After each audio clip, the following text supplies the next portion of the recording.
Existen materiales que hoy nos permiten tareas tan simples como sostener en la palma de la mano una computadora, que en sus inicios pesaba 27 toneladas.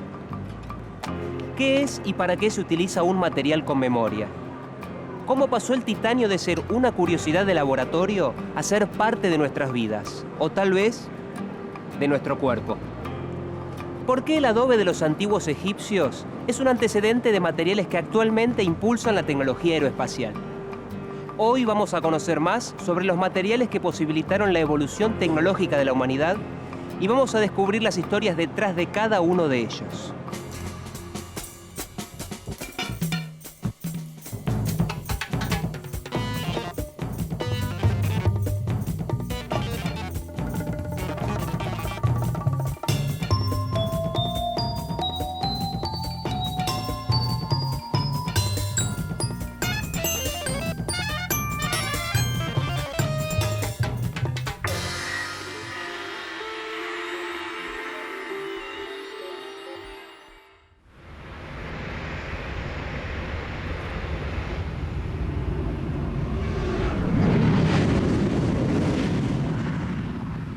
Que el transporte aéreo sea accesible a gran parte de la población mundial se debe en buena medida al aluminio y, claro, al trabajo de quienes descubrieron mejores formas de producirlo y de aplicarlo a distintas actividades.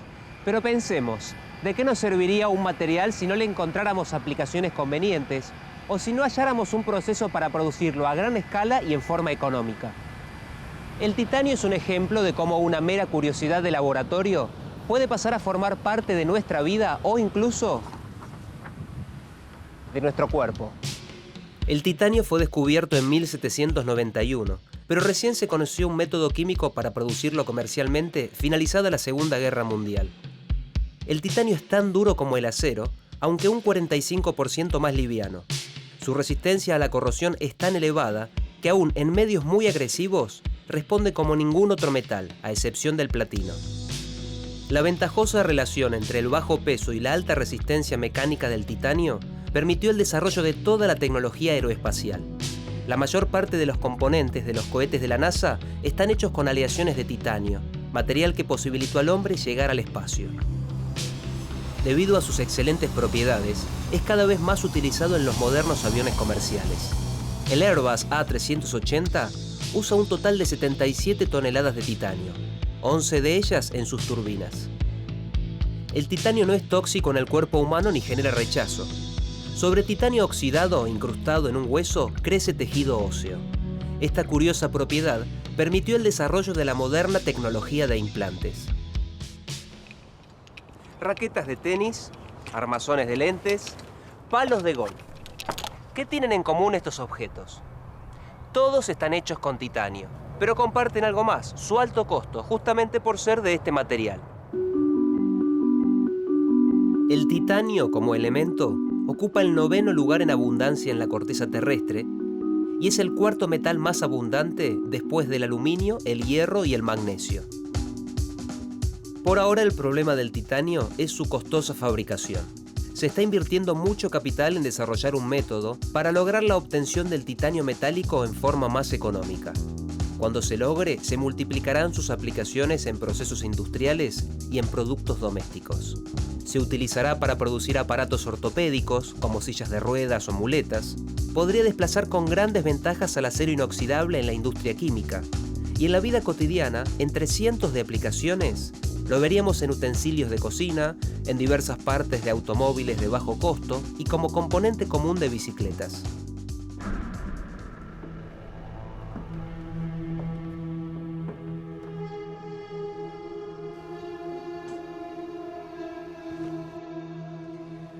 Habiendo aparecido otros metales como el aluminio o el titanio, ¿por qué desde el punto de vista de los materiales se dice que aún estaríamos en la edad de hierro?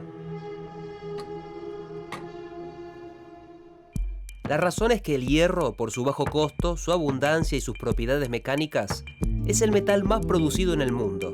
El 95,45% del peso de los metales producidos en la actualidad corresponde al hierro y al acero. Pero si consideramos todos los materiales, por peso el que predomina es la piedra. Ya no se construyen grandes estructuras pulidas y perfectamente ensambladas como las de los incas o las de los egipcios. Pero la industria de la construcción utiliza la piedra como componente fundamental del hormigón o en forma de placas, con diferentes formas, tamaños y acabado superficial, para baldosas, mesadas o frentes de edificios. Es claro que el auge de la edad de hierro no significó que materiales de otras eras dejaran de usarse. Por ejemplo, la alta conductividad eléctrica del cobre permitió que se desarrollaran generadores de electricidad con bobinas de cobre que funcionan en estructuras de hierro. La historia de los materiales nos lleva a Sajonia, región histórica de Alemania, donde Augusto II, que además fue rey de Polonia, gobernó durante 39 años. Se dice que vivió una vida licenciosa en la que engendró 300 hijos ilegítimos y que sentía fascinación por el lujo y los objetos preciosos. Pero ¿cuál es la importancia de este personaje en la historia de los materiales? Una decisión de gobierno que tomaría a partir de una de sus aficiones, su admiración por la porcelana. Las investigaciones y desarrollos tecnológicos financiados por estados o grandes empresas son una práctica común en la actualidad, pero tal vez el pionero en encarar el desarrollo de un material desde el gobierno haya sido Augusto II. Deslumbrado por el Palacio de Versalles, este monarca había convertido a Dresde, capital de Sajonia, en la ciudad más bella de Europa. Por entonces, su pasión por las piezas de porcelana, que llegaban a Europa de China y de Japón, lo impulsó a que fuesen fabricadas en Sajonia. Augusto II encargó ese trabajo a Ehrenfried Walter von Schirrhaus, un conocido físico, médico y matemático, que ayudado por un alquimista obtuvo en 1708 lo que llamarían oro blanco, una finísima porcelana que 2 años más tarde comenzó a producirse en Meissen. La ciudad alemana de Dresde fue devastada por las bombas de la Segunda Guerra Mundial, pero a pocos kilómetros, la porcelana de Meissen siguió produciéndose. Hoy sus piezas siguen siendo de lujo para coleccionistas como lo fuera su propulsor, Augusto II. En parte gracias a él, la porcelana tiene en la actualidad múltiples aplicaciones. Por ser un excelente aislante eléctrico, se utiliza como aislador de alto voltaje. También se emplea en arquitectura, en paneles de recubrimiento y en odontología para coronas de piezas dentales. La radio, un invento que nos remite a 2 hombres cuyos desarrollos revolucionaron la civilización entre los siglos XIX y XX. El invento de uno de ellos salvó miles de vidas a poco de difundirse. El otro, gracias a salvar una vida, inició la carrera que lo convertiría en uno de los inventores más trascendentes de la historia. Norteamérica, 1859. Un niño de 12 años, vendedor de diarios, le salva la vida al hijo del jefe de una estación de tren. Como recompensa, recibe un curso de telegrafía. Eran los inicios de la carrera de Thomas Alva Edison, inventor de la bombita eléctrica, de un generador eléctrico y del fonógrafo, entre otros adelantos que cambiaron el mundo. A la evolución que impulsó Edison se sumó, al otro lado del océano, el italiano Guglielmo Marconi, considerado universalmente el creador de la radio. En 1901 fue el primero en enviar señales de radio a través del Atlántico.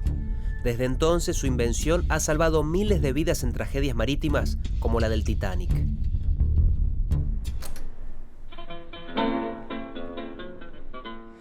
Las radios, hasta iniciada la década de los 30, estaban construidas con cobre en alambres conductores.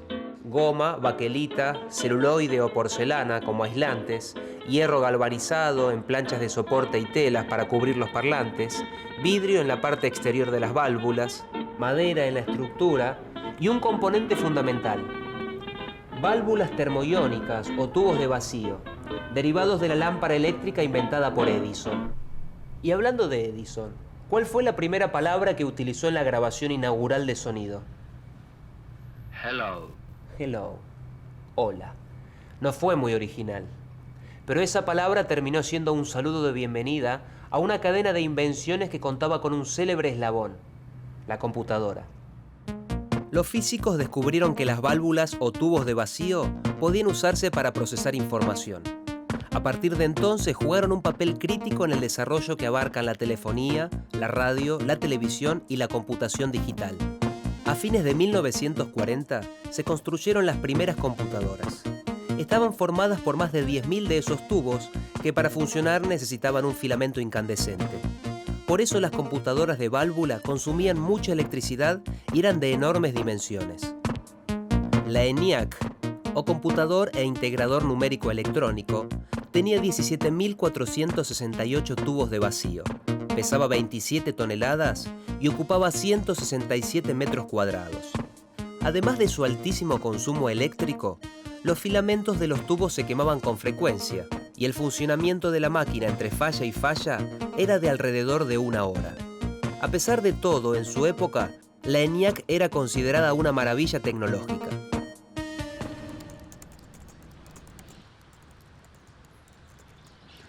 ¿Cómo se pasó en tan poco tiempo de las computadoras de toneladas de peso y de enormes dimensiones a las que hoy podemos sostener en la palma de la mano o en las rodillas? Parte de esta historia se escribió gracias a una nueva técnica para obtener metales de alta pureza. Su consecuencia son los transistores, que reemplazaron el uso de válvulas en las radios. Mientras se construían las primeras computadoras, los metalurgistas hallaron el método para producir metales de muy alta pureza, la técnica de fusión zonal. Esta técnica sirvió para producir germanio y silicio muy puros. Los físicos lograron controlar las propiedades eléctricas de estos dos elementos y en 1947 desarrollaron los transistores. El transistor cumplía las funciones de la válvula termoiónica, pero con menor consumo, menor tamaño y sin filamentos que se quemaran ni necesidad de altos voltajes. Un primer resultado de esta evolución fue la radio a transistores. En las computadoras, el transistor también desplazó a las válvulas, aunque para reemplazar a las de una computadora como la ENIAC, se requerían soldar casi 17.500 transistores. Pronto se desarrollaron los circuitos integrados, que permitían incorporar millones de transistores en una sola placa de silicio. En 1849, la búsqueda frenética de un material precioso movilizó a varios miles de personas en una misma dirección. Era la fiebre del oro, que transformó a California y a gran parte del oeste de los Estados Unidos. Poco más de un siglo después, otra revolución asociada a un metal se produjo en las mismas tierras, a tal punto que ese metal dio nombre a uno de los amplios valles californianos. Estamos hablando del silicio. El silicio puro es un material semiconductor, porque tiene propiedades eléctricas que lo ubican entre un conductor, como el cobre, y un aislador, como la porcelana. Sobre una oblea de silicio, hoy es posible incorporar millones de transistores que forman microcircuitos integrados, la base del funcionamiento de los dispositivos electrónicos modernos. Una computadora de última generación posee alrededor de 400 millones de transistores. Mediante el uso adecuado de los materiales, el avance producido en este campo es asombroso. En nuestros días es común encontrar circuitos electrónicos en automóviles, hornos de microondas, relojes, cámaras fotográficas o teléfonos celulares. Esta revolución de la industria electrónica se debe en gran parte al silicio y sus propiedades. Tal es así que la región de California, convertida a partir de 1960 en núcleo de la innovación tecnológica y sede de numerosas empresas de la industria electrónica, es conocida mundialmente como Silicon Valley, o Valle del Silicio.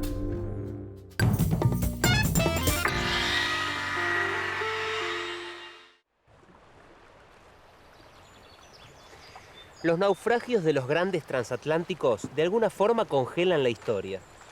Es mucho lo que podemos aprender si pensamos en los objetos que quedaron dentro de estos barcos o que fueron rescatados de su interior. Entre la tragedia del Titanic y el hundimiento del Andrea Doria pasaron 44 años. Desde el punto de vista de los materiales, ¿cuál es la evolución más notoria que manifiestan los restos de estos barcos? Se puede resumir en una palabra: plásticos. Solo a principios del siglo XX, el hombre aprendió a fabricar materiales orgánicos totalmente sintéticos. En 1912, cuando se hundió el Titanic, se conocían la goma, el celuloide y unos pocos más. Durante la Segunda Guerra Mundial, se hicieron grandes esfuerzos por desarrollar nuevos polímeros, o como los llamamos comúnmente, plásticos. Uno de los objetivos era la obtención del caucho sintético para reemplazar al natural, cuyo suministro se hacía difícil en esa época. Cuando se hundió el Andrea Doria en 1956, la humanidad ya se había familiarizado con los polímeros en forma de radios, impermeables, tapizados, cubiertas aisladoras de cables y numerosos productos. Los restos de ambos barcos dan cuenta de la proporción de uso de plásticos en cada época, muy escasa a principios de la década del 10 y ya abundante a mediados de los 50. Mucho antes del siglo XX, el hombre experimentó distintas formas para darle utilidad a los polímeros que encontraba en la naturaleza. Los éxitos a veces llegaban por extraños caminos. Algunos reportaban fortunas, pero no siempre para quienes los conseguían. Para 1860, las bolas de billar estaban hechas de marfil natural. Un fabricante ofreció $10.000 para quien lograra un material más económico para producirlas. La recompensa tentó a muchos inventores. Uno, John Wesley Hyatt, creó lo que luego patentaría como celuloide. El material tuvo un notable éxito comercial y reemplazó en muchas aplicaciones al marfil, al carey y al nácar. Pero los $10.000 de premio no fueron para él. En ese mismo año, 1860, moría otro inventor con otra curiosa historia. El proceso de vulcanización de la goma sigue siendo la base de la industria del caucho. Surgió en 1839 cuando su creador, luego de la caída accidental de caucho tratado con azufre en un horno, notó que estas sustancias al calentarse juntas alteraban sus propiedades y el caucho se tornaba insensible a los cambios de temperatura. El descubridor del revolucionario proceso tuvo infinidad de conflictos con las patentes, y mientras otros se enriquecían con su invento, sus propias empresas sucumbían. Es parte de la historia de Charles Goodyear.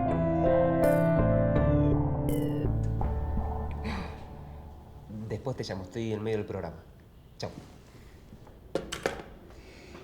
El primer plástico totalmente sintético fue la baquelita, descubierta en 1909. 30 años después, DuPont introdujo con un éxito extraordinario una fibra sintética en reemplazo de la seda, el nylon. Luego se sucedió una avalancha de productos plásticos de distintas propiedades y usos. Ahora detengámonos en la Segunda Guerra Mundial, que en algunos casos prohibió la aplicación de nuevos hallazgos y en otros la aceleró. Veamos por qué un material que hoy tenemos en nuestras cocinas fue por años un secreto de Estado. Y cómo a partir de un material que hirió a un piloto, cambió la historia de una intervención quirúrgica. Estados Unidos, 1938. Roy Plunkett, un químico de la empresa DuPont, sin proponérselo, generó en un tubo una sustancia sólida de color blanco. Esta era muy resistente ante agentes químicos agresivos y presentaba un muy bajo coeficiente de fricción. Había creado el politetrafluoetileno, lo que hoy conocemos como teflón. El teflón es un polímero que posee una cadena de átomos de carbono similar al polietileno, con la diferencia de que en el polietileno cada carbono está unido a 2 átomos de hidrógeno y en el teflón a 2 átomos de flúor. La unión del carbono con el flúor es tan fuerte que resiste a la acción de los agresivos más enérgicos y es lo que hace que el teflón sea químicamente tan resistente. Hoy en día el teflón, generalmente conocido por los elementos de cocina, se utiliza para fabricar artículos de todo tipo y se aplica como revestimiento de cables, vainas de protección y bobinaje de motores. Sin embargo, desde su creación, el material tardó 12 años en comercializarse. Sus aplicaciones eran tantas y tan alto su interés tecnológico que el gobierno norteamericano ordenó a la empresa que lo creó mantener el hallazgo en el más absoluto secreto.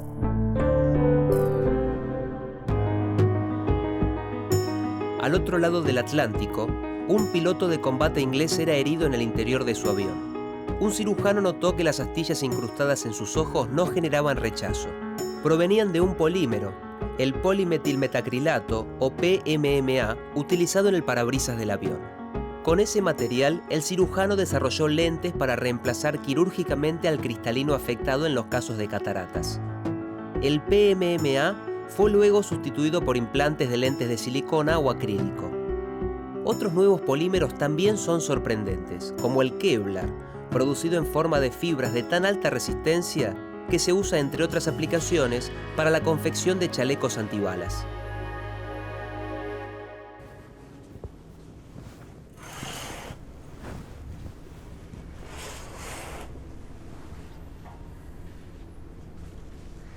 Sería un gran error creer que el área de los polímeros y sus aplicaciones se van agotando. La realidad indica todo lo contrario.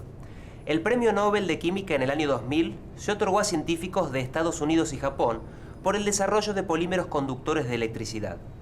Otros investigadores trabajan en el desarrollo de polímeros biodegradables para reducir la contaminación y en polímeros para crear músculos artificiales. Por lo tanto, estaría mal pensar que queda poco por hacer en el ámbito de los materiales. Otro ejemplo claro, el del vidrio. El vidrio era en la antigüedad material de adorno. Al descubrirse el soplado del vidrio fundido hace 2000 años, se produjeron vidrios de ventana curvos y utensilios de uso diario. Años después, se produjeron vidrios planos para usos en construcción, en óptica, y vidrios resistentes a cambios de temperatura aptos para cocinar. Algunos pensaban que las posibilidades del material estaban agotadas. Se equivocaban. Entre 1970 y 1980, mejorando la transparencia del vidrio, se produjeron fibras ópticas de muy pequeño espesor, capaces de conducir señales luminosas a muchos kilómetros de distancia. Para transmitir información, las fibras ópticas resultaron ser mucho más eficientes que los alambres de cobre que fueron desplazados. Para la misma cantidad de información que puede transmitirse con 100 gramos de fibras ópticas, serían necesarios 30.000 kilos de alambres de cobre. Visto de otro modo, 2 pequeñas fibras ópticas pueden transmitir la información equivalente a 24.000 llamadas telefónicas simultáneas. Por un lado, barro. Por otro lado, pasto.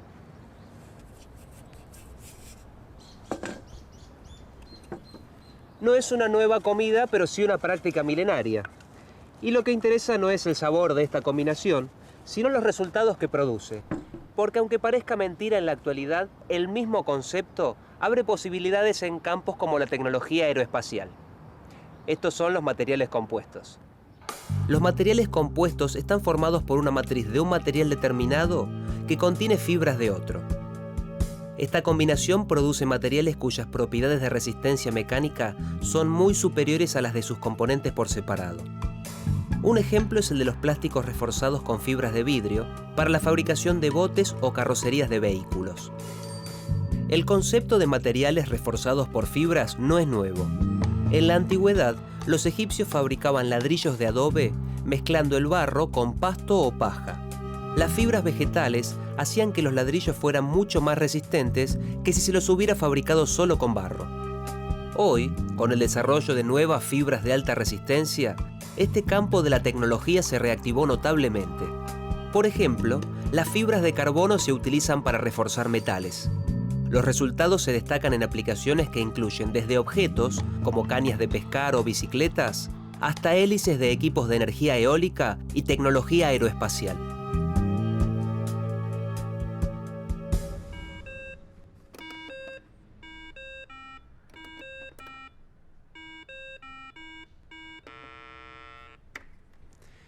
Existen materiales con capacidad para memorizar y otros cuyas estructuras miden millonésimas partes de 1 milímetro y sin embargo son de gran utilidad.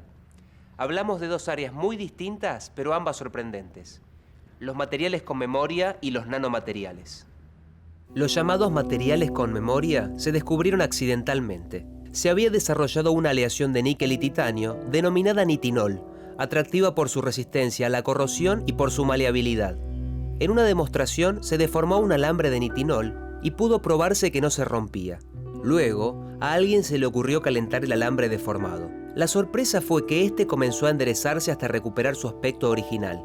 Había memorizado la forma que tenía inicialmente. Se hallaron más de una docena de aleaciones con esta propiedad de memoria. Si la temperatura de recuperación de la forma inicial es de 37 grados centígrados, la temperatura corporal, como con algunas formas del nitinol, tenemos un material con aplicaciones médicas, por ejemplo, para destapar arterias o usos en ortodoncia. Otra área que parece abrir infinitas posibilidades es la nanotecnología, así llamada por la unidad de medida que utiliza, el nanómetro, que representa una millonésima parte de 1 milímetro. Los nanomateriales no son otros que los materiales ya conocidos, pero se ha comprobado que llevados a dimensiones de unos pocos átomos no tienen las mismas propiedades que cuando se encuentran en volúmenes visibles. Cambian considerablemente sus propiedades ópticas, eléctricas y térmicas.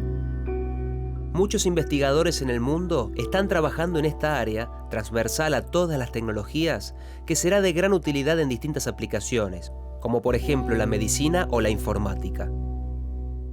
En la actualidad, quien decide iniciarse en el área de los materiales se enfrentará con un campo de enormes posibilidades y podrá ser parte de la generación de cambios tecnológicos que no dejarán de sorprendernos. Cambios que en el pasado requerían siglos y hoy podemos medir en años o meses.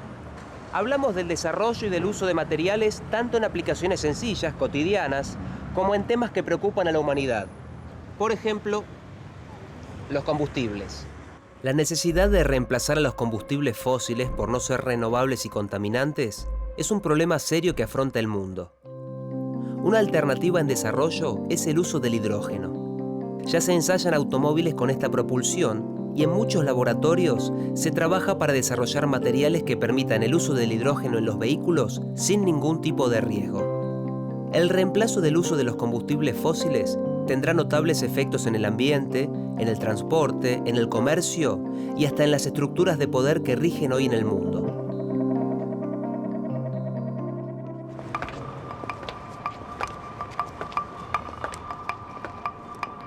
Piedras. Con ellas comenzó la tecnología. Curiosamente, también las piedras fueron parte de uno de los últimos hitos de la carrera tecnológica del siglo XX. Piedras, pero no de este planeta.